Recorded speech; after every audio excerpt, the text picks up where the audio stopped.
This is Joan of Arc. She was born into a peasant family in France. Her France was not all romance in Bordeaux and Camembert. This was the early 1400s. France was engulfed in the Hundred Years' War, a long-running conflict between the French and English. The French Prince Charles was denied his throne on the grounds that he was illegitimate, so there was no firm leadership. That weakened the French position. Further, the Duke of Burgundy had allied with the English, dividing France into parts and making the English even stronger. The French army had been demolished and sat demoralized. France seemed doomed. This was Joan's France. Now, this is where the story gets interesting. Joan claimed that she could hear God's voice. The voice told her her life's mission: drive out the enemy, the English, install Charles as the king, save France. Now, she just somehow had to meet Charles. A mighty challenge given that she was a peasant and she was a girl. After much opposition, Joan finally met Charles, imploring him to believe in her vision, to support her. Doing so would have him crowned king. God said so.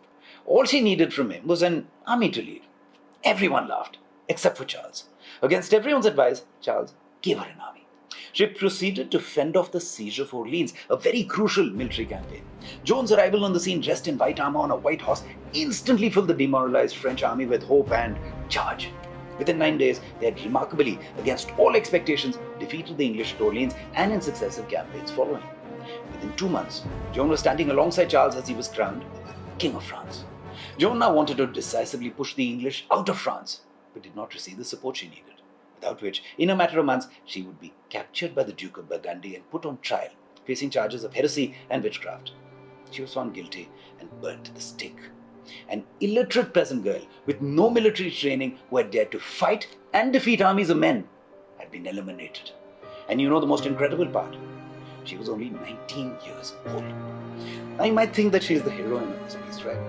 You'd likely be right, though for me there was a greater heroine. Her, Isabelle Romee, Joan's mother.